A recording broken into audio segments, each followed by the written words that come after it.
So how can we remember you in that circumstance? Right? If you're all in disease, and really, if you have disease, and try to chant your rounds, it's very difficult. When you have fever, never tried it, it's very difficult, right? If it's difficult to chant in normal conditions, when we are healthy, it's difficult to chant our rounds. But when we have a fever like that, it's practically impossible. Right? We do anyway, but it's very difficult. So that's why it's very important that we take care of our health. Last very short question. No, because you said if you were situated in your right ashram environment, then like Arjuna, he exhibited just so many emotions throughout the whole fight. Yeah.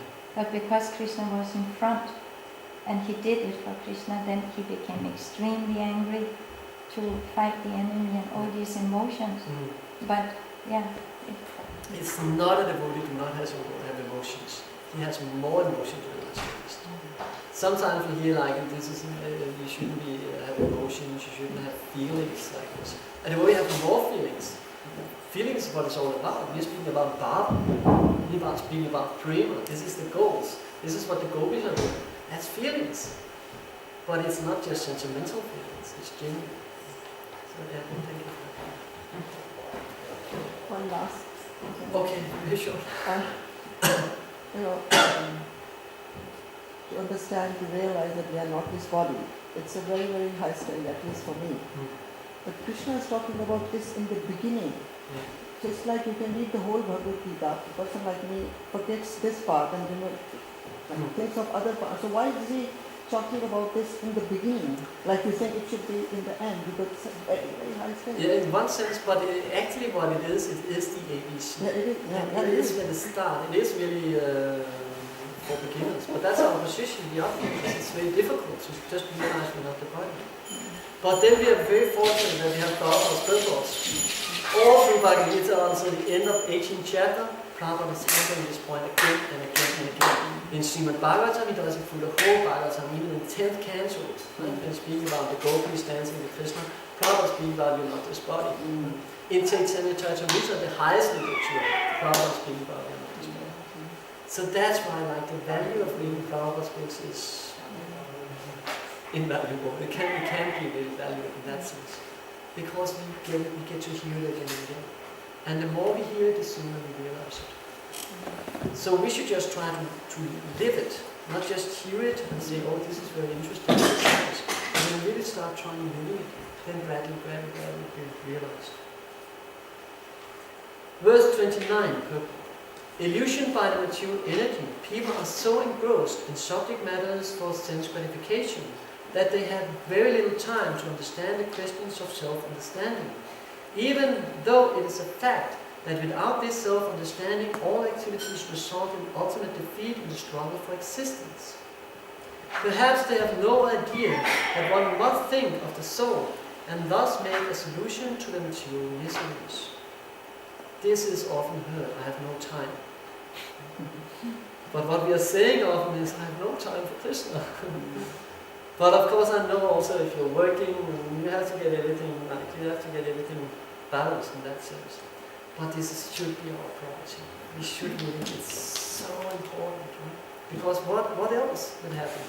We will work, we will get a lot of money, and then we will die, and then what? New life, and then we go through the whole thing. But if we use this one life, Prabhupada says, simply follow my instructions, no matter how small, and you'll go back to life. That's the promise of purity. That's a benediction.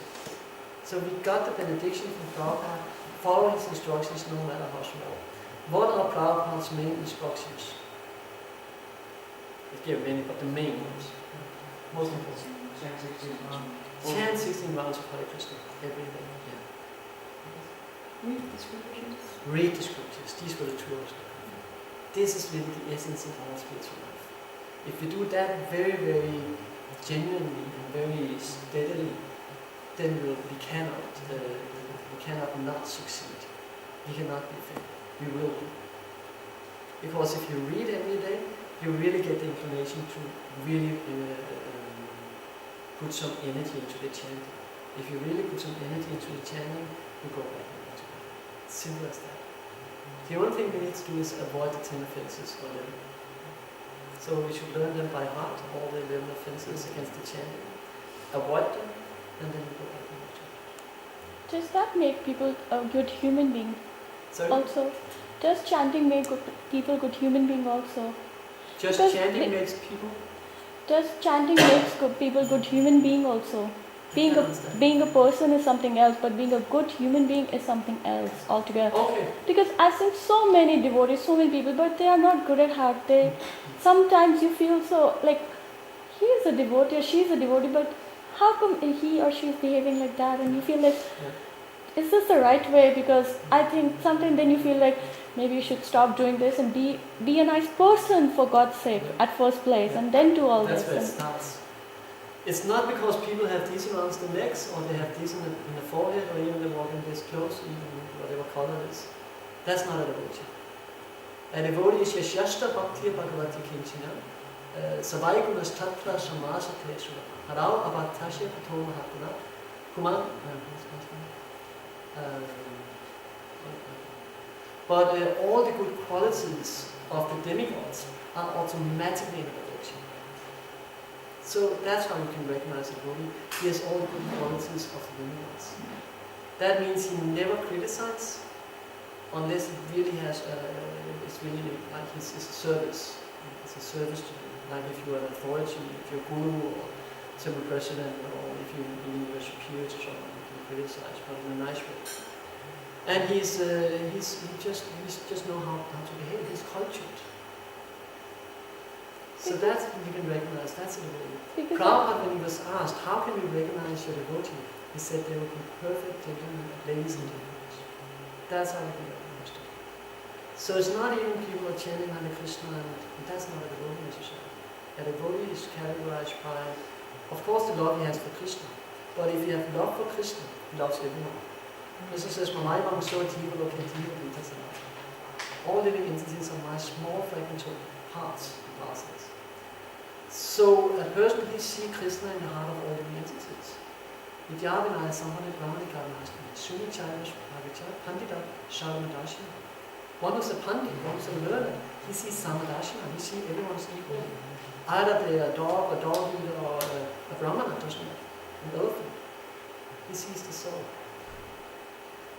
So that's how we can recognize a devotee. So if you see a devotee dressed in devotee dress, and he's criticizing others, like using that language like this, you know it's a very low devotee. It might be a devotee, but it's in a very, very low kind of, it's a kanishta. How do I elevate myself personally? Because what my guru told to do, and when I look back, I say, oh, I was a bad human being, but it was not I was doing something intentionally, but that was my nature. I was, let's say, born and brought up like that, or I've seen that. But how does one continue to be on good path, like, just be a good human being? And By chanting Krishna and reading Bhagavad Gita. That's really the solution. Yashashti bhakti bhagavati kinchina. Automatically, because what is the nature of the soul? Is there any evil in the soul? Any hate in the soul? Any greed in the soul? Any lust in the soul? But nothing. The soul is completely I don't want to pure. criticize. What happens? No, I understand. What happens when we are chanting is we come to the level of the soul, and then these qualities automatically shine through. That is exactly the point. I've seen so many people chanting, but when I don't want to say I'm so great, but when I talk and I say he or she is so shallow, how come? It's not that I'm trying to personalize. Oh, he's a menial devotee. No, it's not that. But on a personal interface, when I say it's like, how come he's chanting or she's chanting? So how come if he or she hasn't got it yet, then how will I? It's not just you're saying the words. Chanting means chanting with the heart. So unless you do that, the result you get is very meager. There will always be a result, but it will be very meager. Prabhupada says like cooking with smoke. So if you want to cook a liter of water, and you put it 1 meter above this fire, up here, will it boil? No. But if you put it under fire, it will boil. So chanting means avoiding the living faces and calling out to Krishna. Prabhupada said we call out to Krishna like a child calls for its mother when it's lost in the supermarket. So there's many people who's chanting Krishna, but they're not necessarily very advanced devotees. Even they can be chanting for many years. I should You can have a devotee that's you can have a devotee that's been a devotee for 1 year, and he's very serious. He's more advanced than a devotee who's been a devotee for 14 years.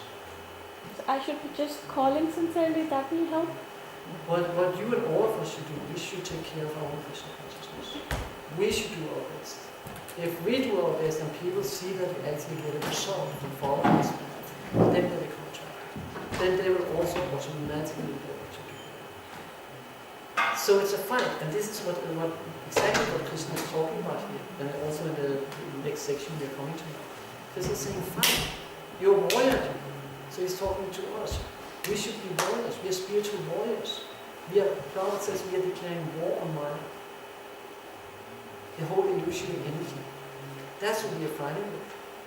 So it's not easy. It's not easy for Arjuna standing in front of Bhishma. It's not easy for us to stand in front of the whole illusory energy. So we need all the strength we can get. That strength comes from hearing Bhagavad Gita and chanting Krishna, associating with devotees. All the aspects of devotional service, singing Hare Krishna together, all these. But if you do not get the philosophy, that's why it's so important, and I'm so happy that so many here. Because if you do not hear the philosophy, you will not advance. You will not advance, even if you chant Hare Krishna. We need both. It's like what is most important, eating or sleeping? We need both. We need both. So we need both. So it should not be underestimated, especially the hearing, because everybody likes to sing. Even the cows are singing in the showers and listening to music all day. We are a little more in the world of goodness, we like singing Hare Krishna and bhajans. But if you do not do it with the right mentality, it's the same activity. It's just a little more in the world of goodness. But if we are singing Hare Krishna, we are doing it really to please the Lord, and we are trying to open up our heart, and we are trying to make a connection, and trying to really cry for Krishna, sing, do our best, sing for Krishna, play the instruments for Krishna, want to do it perfectly. That's what it's about. Bhakti Mahaprabhu. Very short. I just think that it isn't so important that other people might see that you are a Hare Krishna devotee or love Hare Krishna.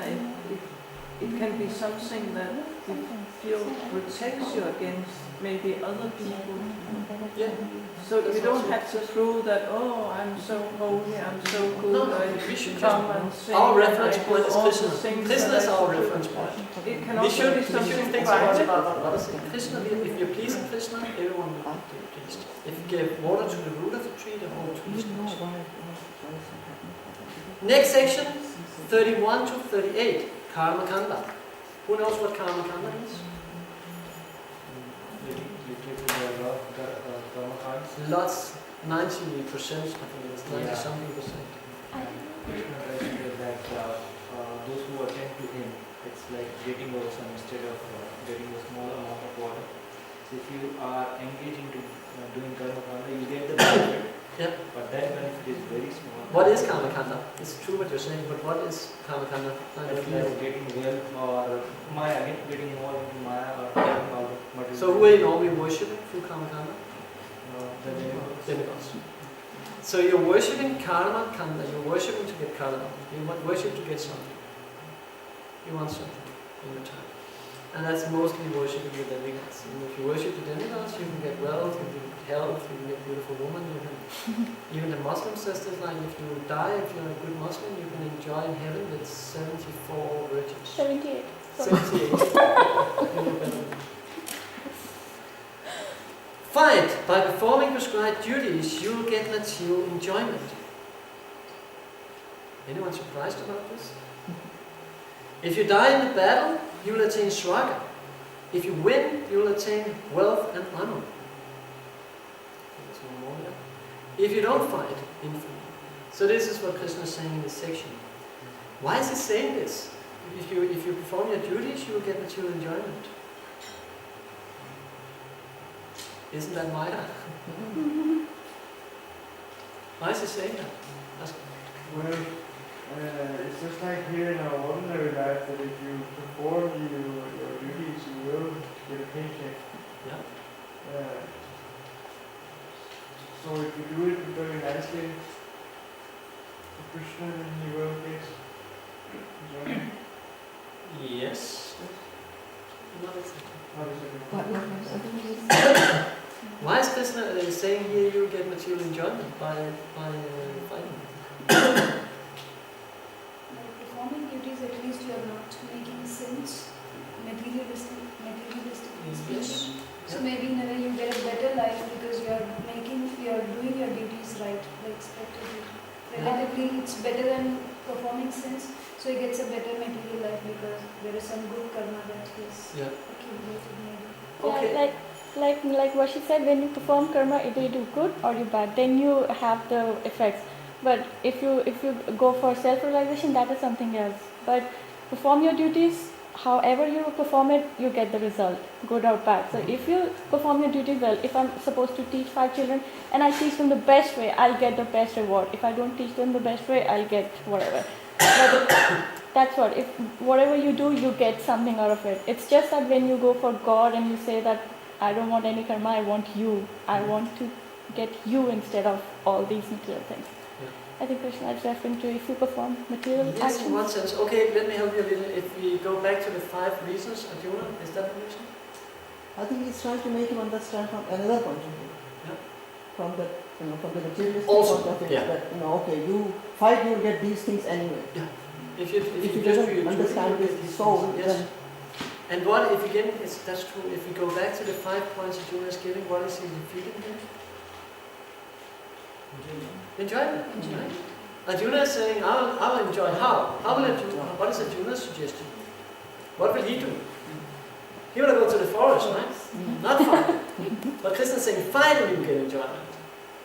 If you win, you will attain what? Fame and money, and you'll be the ruler of the planet. And if you die, that's right. Perfect, Arjuna. You just do what I say, it's perfect. And in this section, very much is really what Krishna is speaking about. If you do not, you will attain infamy.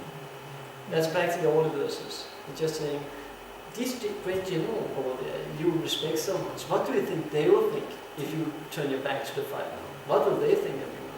Will they think, oh, he's a hero, he's so compassionate? No, they'll say he's a coward.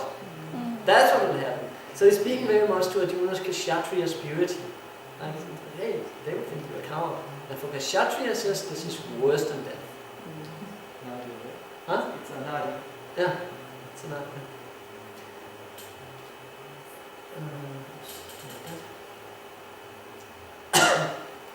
In verse 31, in the third, human civilization begins from the stage of Vana Ashram Dharma. All specific duties in terms of the specific modes of nature of the body obtained. Discharging one's specific duty in any field of action in accordance with the orders of higher authorities serves to elevate one to a higher status of life. You spoke about just you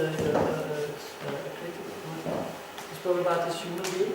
The human being, Prabhupada, he says, what is human being? It starts with Vana Ashram Dharma. That's human life. What is Vana Ashram Dharma? Anyone can explain? You belong to either force. You belong to one of them, Brahman, Kshatriya, Shudra, Vaishya. Ashram is the 4 ashrams. Ideally, 100 years of life divided into 1 to 25. What is the 4 ashram? Brahmacharya ashram, Grihastha ashram, Vanaprastha ashram, Sannyasa. Yeah. And Dharma means, it's true, that's very good. You follow Vedic literature for the Guru's lectures. So this is where human life starts. This is a human. But we are not satisfied with just being humans.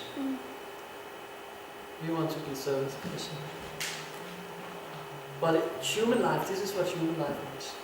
That actually means, and please don't quote me that I'm saying in front of the video camera, that people out there, most of them, they are not humans. Sounds a little rough, or that's really what Shastra is saying.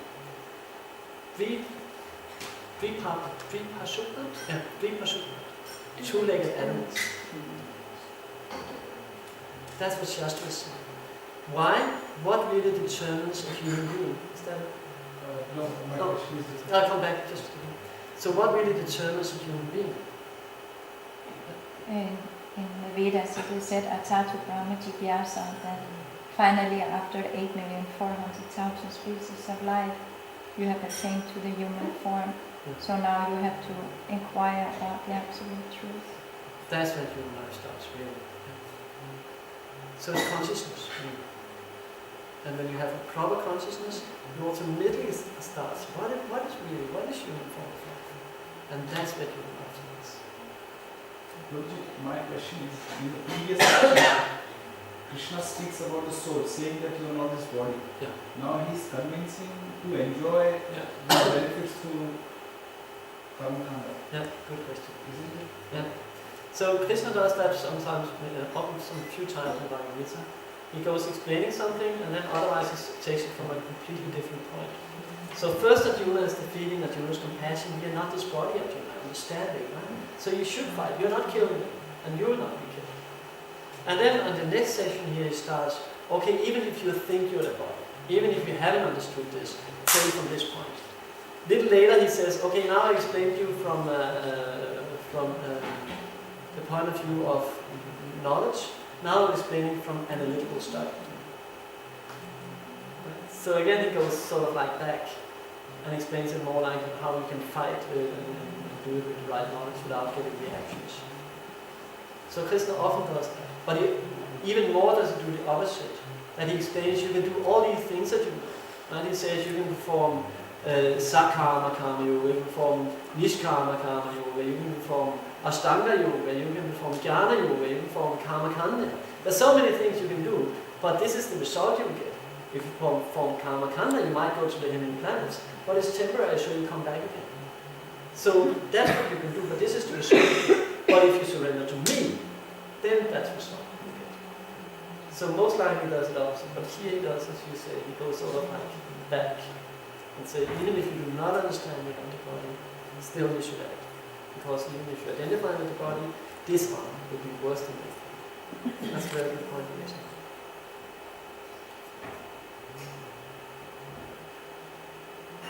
And if we just want to have this point also from this, if you're just judging one specific duty in any field of action, in according with orders of higher authorities, serve to elevate one to a higher stature of life. So that's what really elevates us, that we follow the authorities. I was also thinking about a Christian before, that sometimes like the importance of the spiritual master, because the spiritual master is a pure devotee and you really have a heart-to-heart relationship with him, and therefore if you see something wrong or shortcomings in some devotees, it really doesn't matter that much, because you have that loving exchange with your spiritual master. Like I heard sometimes somebody say to their spiritual master that I have some problems with some devotees, and then the spiritual master would reply that I am satisfied with you and Krishna is satisfied. Isn't that enough? You know, of course we should strive to have a loving relationship, but sometimes you can have some misunderstandings or you see some shortcomings or like that, but we should not be discouraged. And there's nothing wrong with seeing the shortcomings, but if it's not our role, if we do not have that authority, it's not our duty to tell persons. You can see this person might have maybe not be so advanced in this point, but unless one has that role, please don't interfere. This one's okay. This one's okay. But don't go and criticize people if it's not your role. If you have that, if that person comes and tells you, right, please be my guru, or please be my guide, then it's your duty to tell. So that's why you will often hear a person will say, no, I'm wrong, because then you take this role. And then it's your duty. That's actually why it's not to do it. Very, very short. And now we have to really go fast. Just one point. I heard in one of the lectures, if we criticize the person, if we don't have that role, then we start getting those qualities. But if we glorify the qualities, the good qualities, then we imbibe those things. Very nice. Verse 32, purport, very short. Prabhupada says, for a Kshatriya to be on the battlefield and to become non-violent is the philosophy of fools. Prabhupada has these gold, what's it called? Pearls coming in. Verse 33, if however you do not perform your religious duty of fighting, then you will certainly incur sin for neglecting your duty and thus lose your reputation as a fighter. So this is just a verse here that Krishna is saying, if you do not perform, you will just lose your reputation, as we have talked before. Verse 38. Do thou fight for the sake of fighting, without considering happiness or distress, loss or gain, victory or defeat, and by so doing you shall never incur sin. Next section is 39 to 53. Buddhi Yoga. Anyone knows what that means? Knowing supreme to your intellect. Yeah. Buddhi means intelligence and yoga approaching God. So it's actually, in one sense it's like Bhakti Yoga. But in one sense you can say on a little lesser level. One sense, sometimes it's the same, but it can also mean it's like Bhakti Yoga, but it's more on the level of the intelligence. Whereas Bhakti is not on the level of the intelligence. Bhakti is really on the level of the soul. Right? Fight, and I put duty there just to say that this is for us. Right? That do your duty. Fight. But without reaction. You will not get any reactions if you do it in the right way. So Krishna will explain how. And here in the important verses, 40, it's this Nihabikramana Sastipra Java Yomanikati Swalpam Abhyasti Dharmasya Prayatnelim Hatokayat. That a little, Krishna says, a little endeavor on this path can protect one from the most dangerous type of fear. That at first it says there's no loss of diminution in this path. And a little advancement can protect one from the most dangerous type of fear. Yavan at 46. Yavan Arthav Dapani Sharva Taksam Patodaki Taravan Shavam Saviti Bhutish. No, Shavam Saviti. What's this? Yavan Arthav Dapani Sharva Taksam Patodaki Taravan Saviti Vedishu Ramanashya Jnanatu. Yeah. That all purposes served by a small well can at once be served by a great reservoir of water. Similarly, all the purposes of the Vedas can be served to a person who knows the purpose behind them, who really knows the meaning of the Vedas. So this is a beautiful analogy, that if you live on a bank of a river, you don't need many big reservoirs of water. Many times you see in India they have a well for washing dishes and a well for washing their bodies and a well for cooking. So they have many reservoirs of water because you will wash your dishes there, they will be dirty. Right? So they have many reservoirs. But if you live on the bank of the Ganges or Yamuna, you have a whole river there. You don't need all these small reservoirs of water. Similar, a person who understands Bhagavad Gita, he knows all the purposes of all the Vedas. Beautiful verse. 47. Kamanyavadi karasti ma faleshu katachana ma karma falahi tugu mati sambhus prakarmani. You have the right to perform your prescribed duties, but you're not entitled to the fruits of action. Never consider yourself the doer of your activities and never be attached to not doing your duty. So Krishna is saying here, this is often quoted, especially some Indians often say this, Kamanyavadi karasti, you have the right to perform your prescribed duties. But they often don't quote the last point. So, but what Krishna is saying here, you have the right. It's your adhikari. Kamanyavadi adhikarist. You have the adhikari to perform work. It's your duty. It's your right. But you're not entitled to the fruits. You have your right to fight, but the result is ultimate, Krishna says. And never be attached to not doing it. You have to do it. I just have a small question here because I've seen my best friend is born in a family, that family serves cigarettes to the entire state. So they're very rich people and he just could not leave that business. So I often used to say, is it a good thing to do?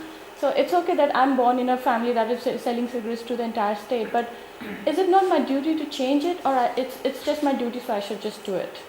How do you... Well, if people are performing very sinful activities, let's say they sell cigarettes, like you're saying, or they sell meat. Yeah. One should be very careful. Do I have that trust in that person so that I can actually tell him it's wrong? Because if you go, I was traveling, last week I was traveling with a person to Aarhus. And there was a lady in the bus sitting with her two small sons. and they were creating disturbance in the whole bus. Right? And at one point it became a little too much to him, and he said, "You're saying so much no to your children all the time." He's working with children. So he was sort of like trying to help her, but she was taking the complete opposite way, and she became annoyed. What do you think? What are you saying? Right? Who are you to teach me how to teach my children? Yeah. So that's often what you get the opposite result. So if you do not have that rapport, if you do not have the trust of that person, then No, I'm just saying that, let's say if I'm born in that family that is selling cigarettes to the entire family, because I've been brought up since childhood, so I don't see it as an offense. But when I grow up, I see that it's not a good thing that my parents are selling or my grandfather was selling. But the family's repetition is at stake. So should I stop doing it because I should think that it's not a good thing to do? Or should I just continue because it's a duty? Because it has been going in the family. There's no, like if it's sinful, it's not a duty to do. It's very simple. If, for instance, selling cigarettes or selling meat, let's say that, cigarettes is maybe, it still is not, that's also terrible. But if it's sinful, it's ruining people's lives. Like even you can take a pusher, right, who's selling drugs to kids. Yeah. He's making a lot of money. Yeah. Even if he wants to use it for good purposes, still it's very bad. He'll get heavy karma for it. So then you should stop. If you have some business that is very sinful, better not engage in it. You get karma. Because the family is using a lot of money for good things that we can see, but still... You cannot buy your free of karma. Right. What you do, you have to pay for If it. you do simple, if you give pain to others, you get it. Did you take 47? Yeah, this was 52. What is that now? Yadati Mura Karyam, Buddha Yati Tarishati, Pakan Tashi Mudam, Shota Vyasya Shota Shota. That when your intelligence is coming out from the dense forest of illusion, you will become indifferent to all you have seen and will see. You'll start seeing things in the right way. So now when we are in illusion, we don't see really what is right and what is wrong. But immediately when we get out of this darkness, out of this tamak, then we will see things clearly. Verse 30, we just went through it. In this endeavor, there's no laws of illusion, a little advancement on this path can protect one from the most dangerous type of fear. Which one is the defeating of the 5? Fear of sinful reaction. In the purport, Prabhupada is saying, any work begun on the material plane has to be completed, otherwise the whole attempt becomes a failure. But any work begun in Krishna consciousness has a permanent effect, even though not finished. Whatever little we do in Krishna consciousness is never lost. Prabhupada even says, I think it's in this purport, if you remember correctly, that even as the Christian says, that if what is the use you win the whole world, you lose your eternal soul. You heard that quote? No. What is the use you win the whole world? You can conquer the whole world, but if you lose your eternal soul, what is the use of the whole world? It's Christian soul. Prabhupada quotes it. Sorry, we have to put it. Verse 43. As fools are attached to the flowers of poisonous trees, without knowing the result of such attractions, unenlightened men are similarly attracted by such heavenly opulence and the sense enjoyment thereof. Speaks for itself. 47. Any attachment, positive or negative, is cause for bondage. Inaction is sinful. Try to see what is Krishna defeating him. Therefore, fighting as a matter of duty was the only auspicious path of salvation for Arjuna. Anyone knows what is one of the 5 Krishna defeating here? Prabhupada is doing the purpose, but Krishna is doing the same in the verse. Indecision? Yeah, also a little, you can say. Yeah. I didn't understand the question. We have these 5, from the first chapter, these 5, Arjuna is doing 5 reasons why it's not right. Compassion, fear of sinful reactions. Any attachment, positive or negative, is cause for bondage. Inaction is sinful. Fear of sinful reactions. Huh? He's talking about the forest. But in Yeah, he says he want to go to the forest. That's one of his, he's saying also. it But is might, this mostly fear of sinful reactions? it That might is saying mean inaction is sinful. Even if you go to the forest, that's what you're saying. If you're in action in the forest, still you'll be sinning. Why? What kind of sin will you perform in the forest? He'll start killing animals because that's his basic nature for protection. relieving somewhere. Yeah, that's true. That's true. But even more subtly, that's true. Actually, Prabhupada was giving that reason, but there's more to it. Since he has escaped from his duty, he will react in such a way. He'll be frustrated. Yeah. You But- cannot stay inactive. You cannot stay inactive. So he will be thinking or doing something himself. Yeah, the He role will of have to Kshatriya have- will it's his pop duty, up. yeah. Yeah, he will have to do something that is not his duty, so that is maybe a thing in itself. Yeah. And also he will be taking berries and so on. Also maybe. Exactly. You'll eat, right? You'll breathe. Where does the food come from? Where's the berries coming from? Where's the air coming from? Who's supplying? Krishna is smart. Ultimately, but before him or after him, who's supplying the air? Who's supplying the fruits? Where are they coming from? Limitless. So you will be indebted. You will be indebted, Arjuna. There's no question of being free from sinful reactions. You will be indebted. But also that when you are in this group, I don't begin to fight you, because then the whole foundation is lost. That we keep together and protect each other. Good. In verse 51 purport, the Bhagavatam 10:14-58 says, "For one who has accepted both of the lotus feet of the Lord, for one who has accepted the both of the lotus feet of the Lord, who is the shelter of the cosmic manifestation, and is famous as Mukunda, or the giver of mukti. The ocean of the material world is like the water contained in a calf's footprint. Parang Parang, or the place where there are no material miseries, or Vaikuntha, is the goal, not the place where there is danger at every step." This is a beautiful verse. I don't even know if I remember it. Samasritaya Parapara Pravam Mahat Parapunyam Yasho Murari Bhavam Buddhiya Vatsa Parang Parang Parang Parang Parang Yat Viparang Tesam. So there's a lot of parangs and parang. So padanga means steps, and parang means the highest above. So that is really, that's danger at every step here. Parang parang yat vipadang matesam. That means for every step you take there's danger. What kind of danger? falling in traps, Yeah, we can result, attach to the result. falling in the traps of different things like love, bondage, indecision, this and that. That's danger. Yeah, life just entanglement in mind. Yes. And what is the worst of them all? Leaving Krishna consciousness or What? Leaving Krishna consciousness. Very good. Yeah. I thought you said living Krishna. Leaving Krishna consciousness. That's the worst. Leaving Krishna consciousness. Okay, last section. 54-72. Sthita Pragya. Fight becomes Sthita Pragya.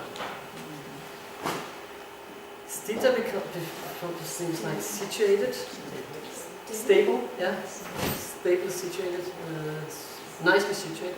And pragya can mean many things like intelligence or consciousness. So become situated in proper consciousness or intelligence. Proper consciousness is better than disconsciousness. Now we hear actually is Arjuna asking. After hearing Krishna's description of devotional service, Arjuna asks how one can recognize a devotee. See, this is nice to know. Krishna describes how a devotee is transcendental in body, mind, and words. This is really, now we start, right? Now we start hearing about devotional service at last. Hearing about so many karma. This is not really for the devotee, not so interesting. Again, it's good we have Prabhupada giving the essence of the whole thing. All important verses. I will not go through them. Sorry, we can't do it. So again, when you read it, please go through these verses in your own. In verse 54, Arjuna says, "O Krishna, what are the symptoms of one whose consciousness is thus merged in transcendence? How does he speak and what is his language? How does he sit and how does he walk? Who cares how he sits? Who cares how he walks? What does that mean? Right? How's this important? How's this sitting? We have now a discussion on the internet if you should sit on a chair or stand or walk. Or what is the importance here? You know, I'm convinced. I was simply asking, how does he act? Yeah, how will he act? Yeah, but there's actually something to all these. But it's Prabhupada does not mention it. But our Acharya, Srila Vishwanath Chakravarti Thakur, he gives in his commentary, he gives an explanation of what it really means. Arjuna wants to understand how a pure devotee is doing his day-to-day activity along with keeping the Krishna. That's true, but still there's something to it, and you'll see them now. So you can remember them? How does he sit? How does he walk? And how does he talk? First question. How is one who is transcendently situated, Sthita Prajna, described? What are his characteristics? So that's the first one. That's not sitting, walking, or talking. How is he transcendently situated? How can you recognize his Sthita Prajna?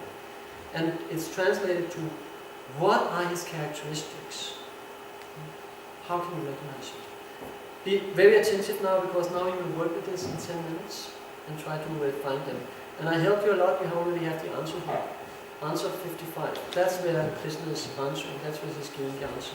But it's not so easy, so there won't be more to it. So next one, how does he speak? This question means, how are his intelligence and his words affected by another's affection, anger or neutrality? In other words, how does he respond? How does he speak? How does he respond? So that means if somebody is insulting him, what does he do? If somebody is glorifying him, what does he do? How does he sit? Means, how does he not engage his senses? Like, how does he sit? Right? How does he not engage, do things? How does he not engage his senses? What is his mentality with his senses or restrained from their objects?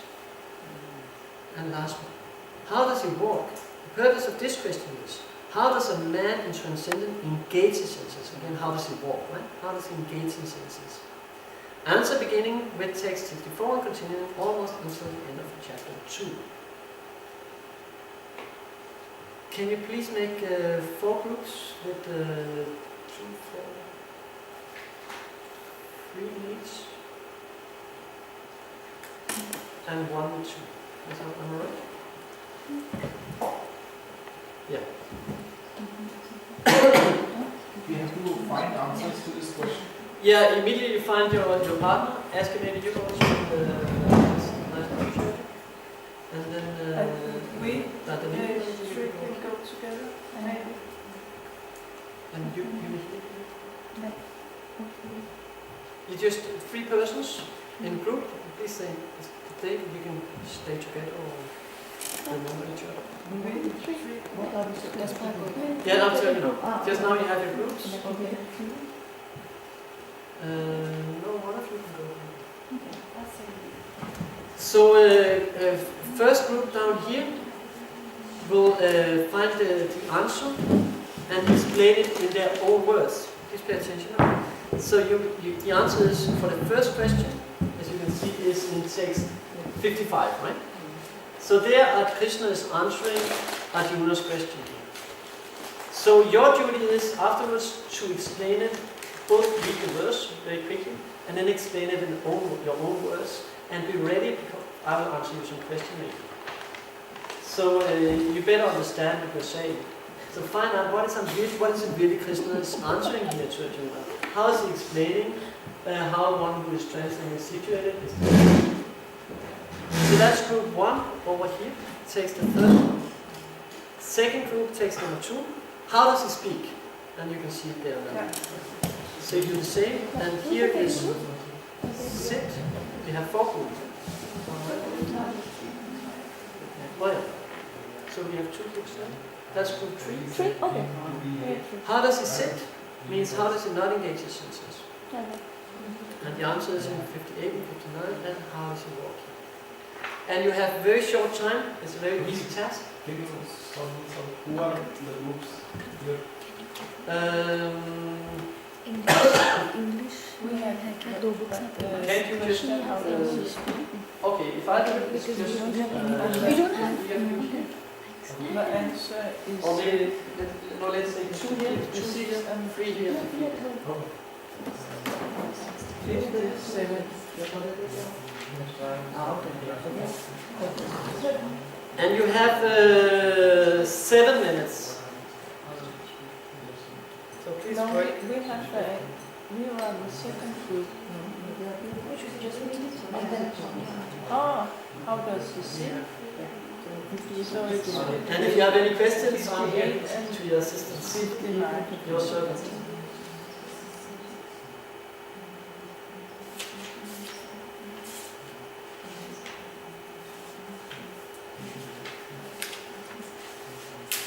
And you can either present it as the whole group, or you can choose one spokesperson.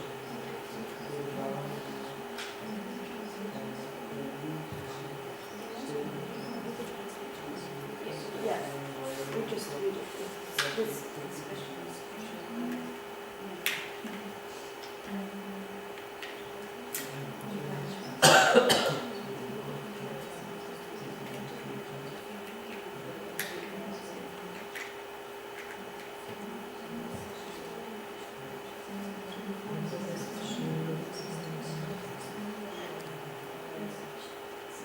Do you have an answer?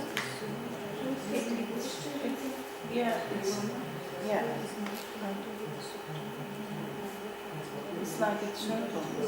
It's quiet and only respond if the reason to respond. So he remained very quiet. Yes, yes, yes.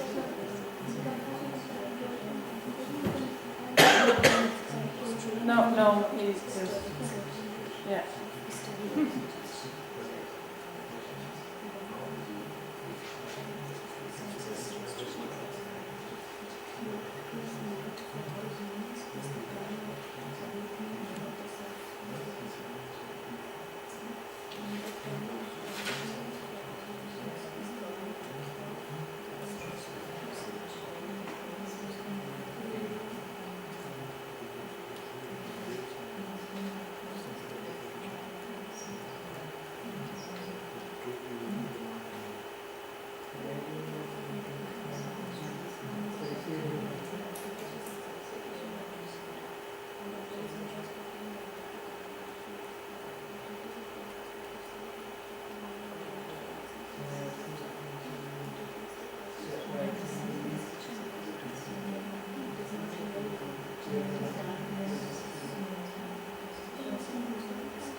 Two and a half minutes.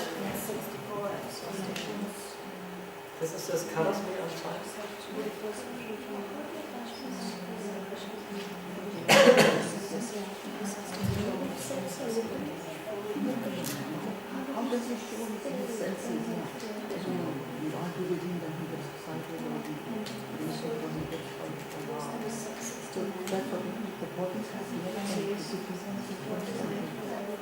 That's what I'm joking.